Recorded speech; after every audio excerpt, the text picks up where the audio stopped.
Hello everyone and welcome back to the channel. In today's video, I'm just going to be doing some riding at 12 kilowatts on some tight trails here at Shotgun Creek. Last time I was here, my ignition switch unfortunately broke about 5 minutes down the trail, which kind of sucked, but we're going to be giving it another shot and hopefully you guys can get an idea of just how fast this thing is on tight trails with an upgraded battery and an upgraded controller. Now I'll show you the bike here. So right now, just an overview. We got some pretty fat Shinko Starcross 5s on 19-inch rims. These are wider rims than stock and they're from Wicked Wheel Works. And then in the front we got a 21-incher with a bigger rotor, Fox 40s. We also got the Fox DHX2 in the rear, and this is a 48 amp hour prototype battery, and it can do more than 12,000 watts, but frankly I don't even really run it at that regularly. It's a handful. So without further ado, we will get on the trail.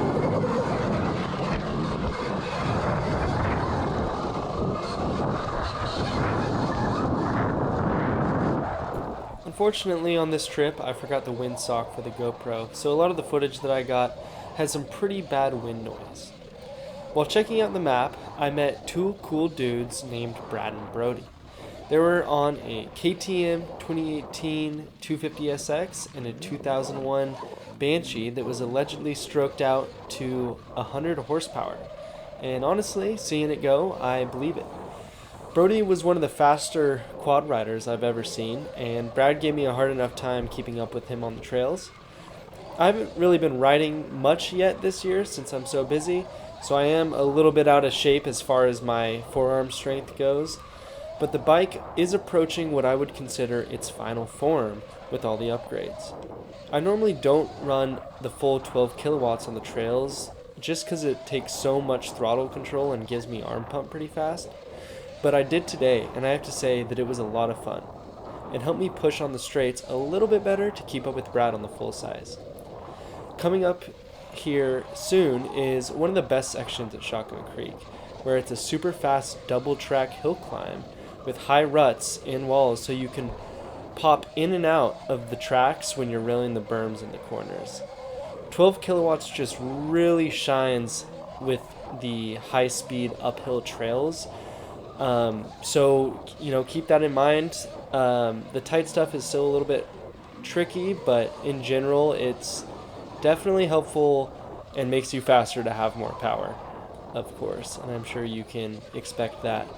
The Sur-Ron's still just, even with the bigger tires, bigger rims, upgraded fork, and rear shock, it still just kind of loses a lot of momentum when you get a section that's really bouldery and has like big rocks. You just don't really have that weight and momentum to monster truck through the really gnarly stuff like you do on a full size.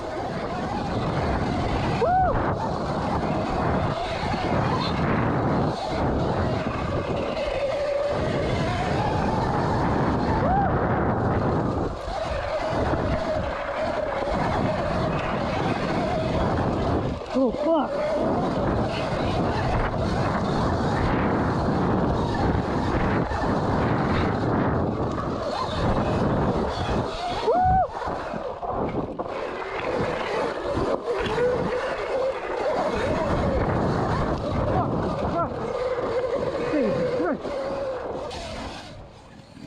We get a lot of questions about what rear tires specifically we're running, and the answer is it's a 190/19 with the side knobs trimmed off. Now we do a video on this, but not all 190/19 size rear tires will clear the chain even with trimming. Some just have a sidewall that's bigger than others. It's not super standardized. And I will say, you will see coming up here soon, I crash, and it is because the sidewalls slipped out right here on some loose, like there's loose gravel on the trail. You're going uphill, you're spinning your tire, and you go to turn, and if you go over you lean over just a little bit too much, it doesn't have those side knobs there anymore, and it can get away from you pretty easily and pretty quickly.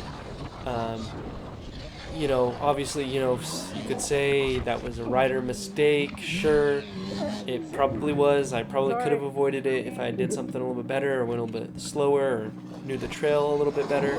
But at the end of the day, you know, the side knobs can be a little unpredictable.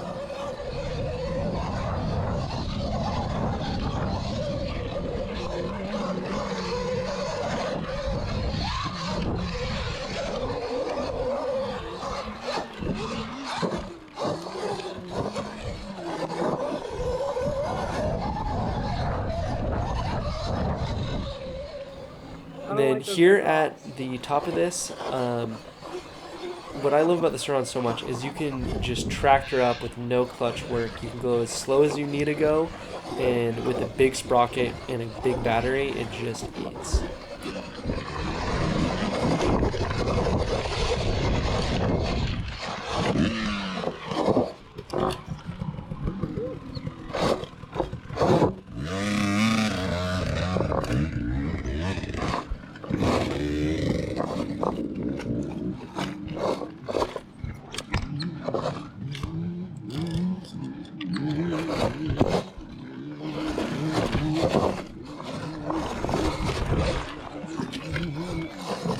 With a full-size bike, it's probably better to get a run at something like that and just keep momentum and blow through it.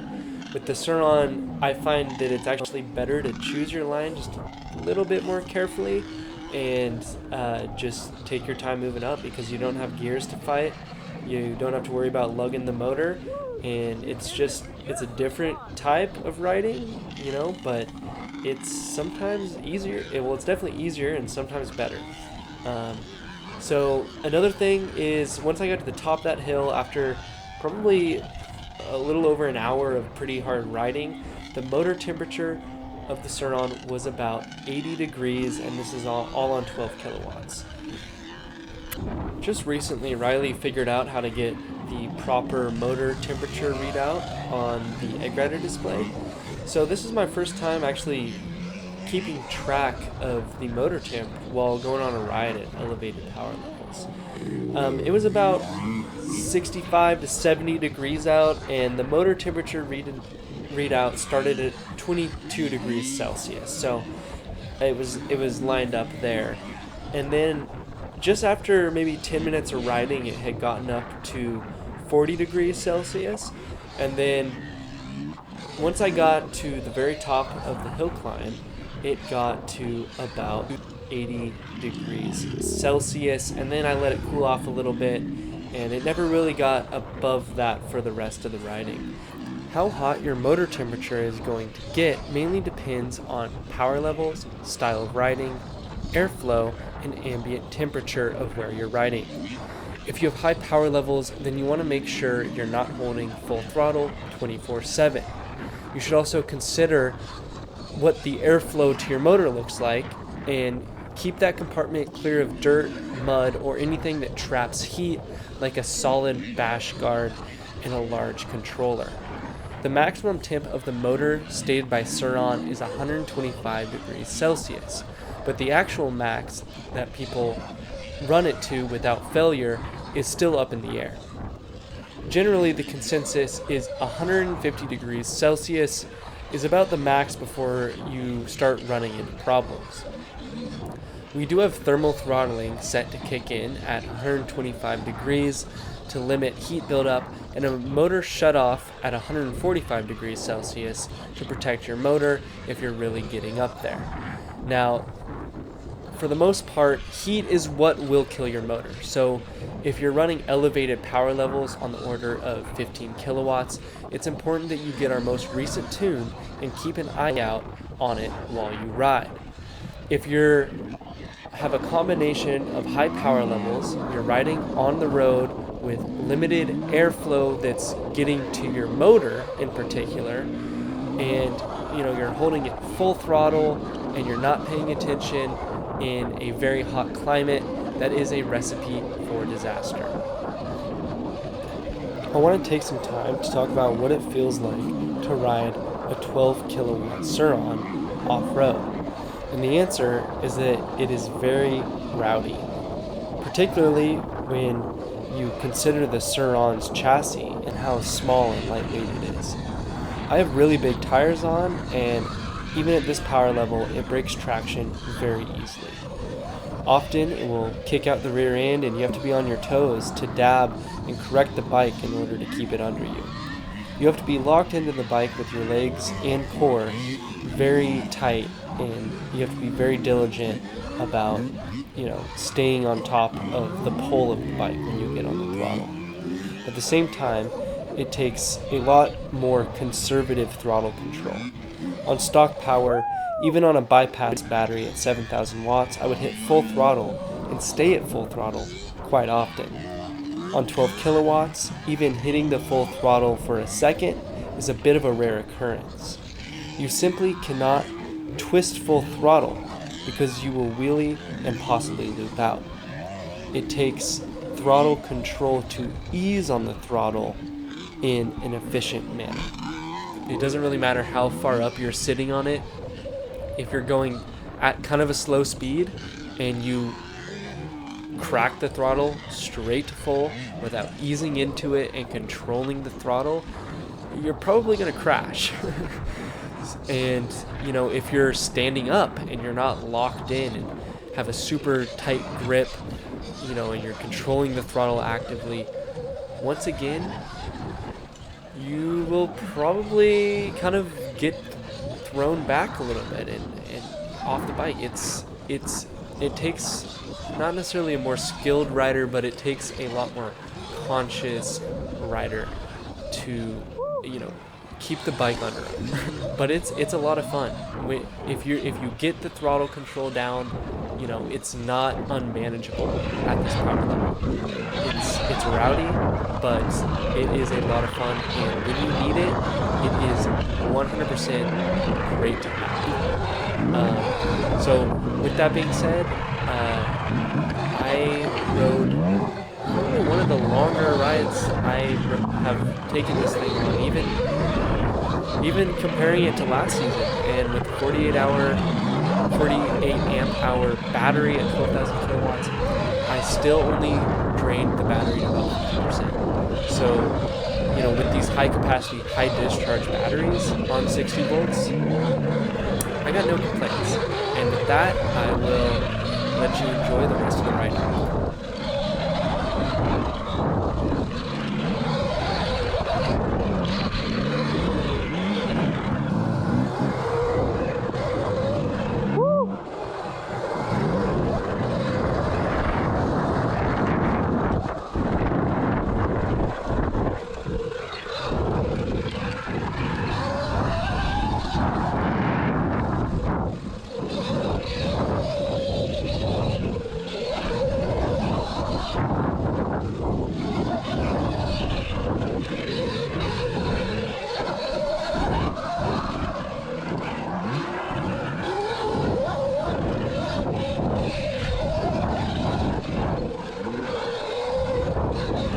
Oh man, arm pump is settling in. Looks at a pretty good pace right now.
Oh, fuck, dude.